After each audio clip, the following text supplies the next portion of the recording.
एक बार भगवान बुद्ध अपने शिष्यों के साथ बैठकर उन्हें ज्ञान दे रहे थे। इतने में ही वहां मगध के राजा अजातशत्रु पहुंचते हैं और महात्मा बुद्ध से कहते हैं, हे तथागत, जब से मैं तुम्हारा अनुयायी बना हूं तब से सभी लोग मेरे सीधेपन का बहुत फायदा उठाते हैं। आपका अनुयायी बनने से पहले लोग मुझसे बहुत डरते थे, क्योंकि तब मैं बहुत क्रूर था। किसी को भी मृत्युदंड देने में क्षण भर का भी समय नहीं लगाता था।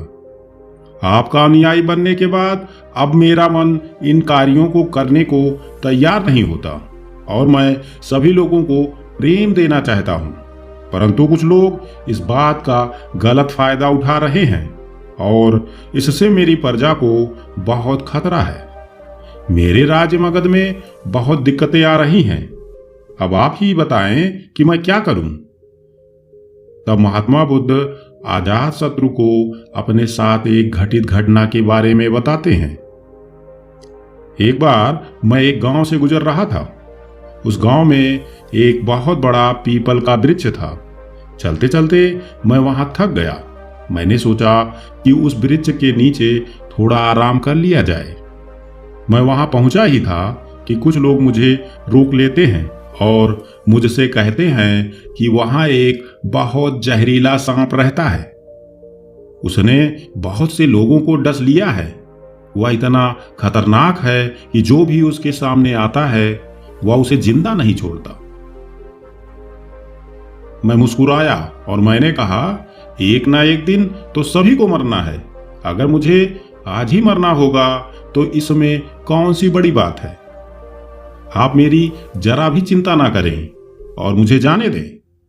मैं वहां से चल देता हूं और पेड़ के नीचे अपना आसन बिछाकर बैठ जाता हूं। थोड़ी ही देर बाद मेरे सामने सांप आता है और मुझसे कहता है, क्या तुम्हें मुझसे डर नहीं लगता?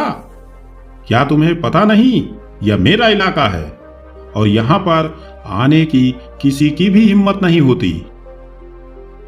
तब मैंने कहा, हे सर्प राजा, इसमें डर वाली कौन सी बात है? तुम जो भी करते हो वो इसलिए करते हो क्योंकि तुम्हें डर है कि कोई तुम्हें मार न दे, इसलिए तुम दूसरे को डराते हो। मुझे किसी बात का डर नहीं है और ना ही मुझे मौत का भय है और ना ही जीवन की लालसा है।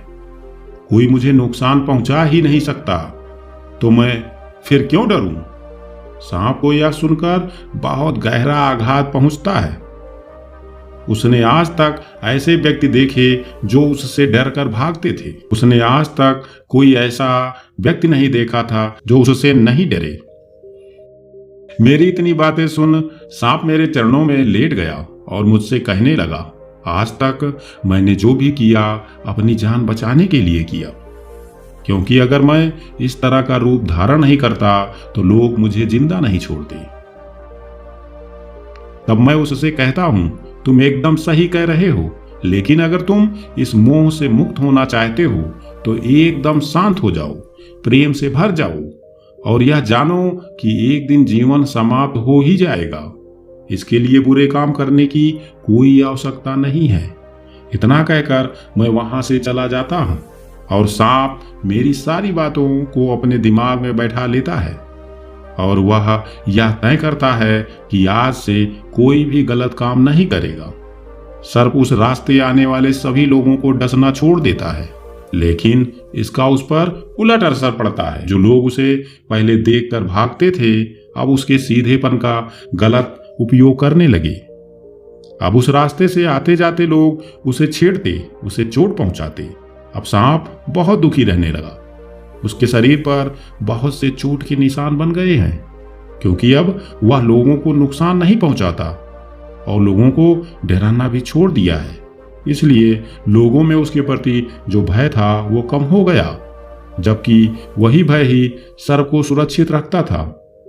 कुछ दिनों बाद महात्मा बुद्ध फिर से उसी पेड़ के नीचे आए और अपना आसन बिछाकर बैठ गए और उस सांप को देखकर बड़े आश्चर्यचकित हुए कि पहले सर्प की क्या स्थिति थी, लेकिन अब सर्प की क्या स्थिति हो गई है और वह सर्प भी अपनी स्थिति को लेकर बहुत चिंतित भी होता है। बुद्ध को देखकर सांप कहता है, हे तथागत, जब से आपने मुझसे कहा है कि तुम शांत हो जाओ और प्रेम अपनाओ, तब से लोगों ने मुझसे बहुत गलत व्यवहार करना शुरू कर दिया, जिससे मुझे जीवन जीने में बहुत कठिनाई हो रही है। अब आप ही बताएं, मुझे क्या करना चाहिए? बुद्ध ने कहा, सर्प, मैंने तुमसे यह नहीं कहा था कि तुम अपने स्वभाव को बदल लो। तुम सर्प हो और डसना तुम्हारा स्वभाव है। अगर तुम क्रूरता नहीं रखोगे तो लोग तुम्हें खत्म कर देंगे। लेकिन इसका मतलब यह नहीं है कि तुम्हारे भीतर जो उद्देश्य है उसे गलत रखो। तुम्हें भीतर से अपने आप को सही रखना है और बाहर से खुद को सर्प दिखाना है, जो जरूरी भी है, क्योंकि सिर्फ सर्प एक जहरीला प्राणी है और लोगों में उसके लिए डर होना आवश्यक है।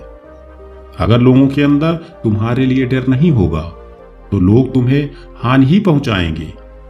लेकिन तुम्हें भीतर से अपने आप को सही रखना चाहिए कि तुम्हें किसी को नुकसान नहीं पहुंचाना है, केवल अपना डर बनाए रखना है।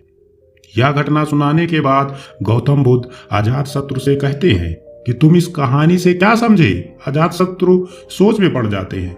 फिर महात्मा बुद्ध कहते हैं, सुनो अजातशत्रु, इसका मतलब यही है कि तुम अपने स्वभाव को मत बदलो, तुम अपने आप को समझो। तुम अपने आप को प्रेम पूर्ण पाओगे तो अपने उद्देश्य को अच्छा पाओगे, फिर तुम्हें उससे खुशी मिलेगी, और जब तुम्हें खुशी मिलेगी तो तुम लोगों को खुशी दे सकोगे। और यहाँ इस बात की जरा भी जरूरत नहीं है कि तुम बाहर से लोगों को क्या दिखा रहे हो। जरूरत इस बात की है तुम भीतर से अपना उद्देश्य क्या रखते हो। दर्शकों, अब आपसे मैं भी यही कहना चाहता हूं कि आप अपने मन में सद्विचार रखिए, अच्छा स्वभाव रखिए, परंतु इतने भी सरल न बनिए कि लोग आपका उपहास उड़ाने लगे, और इतना कठोर भी मत बनिए कि आपके अपने आप से दूर हो जाए। मित्रों, यह रोचक और प्रेरणादायक कहानी आपको कैसी लगी? हमें कमेंट बॉक्स में जरूर बताएं।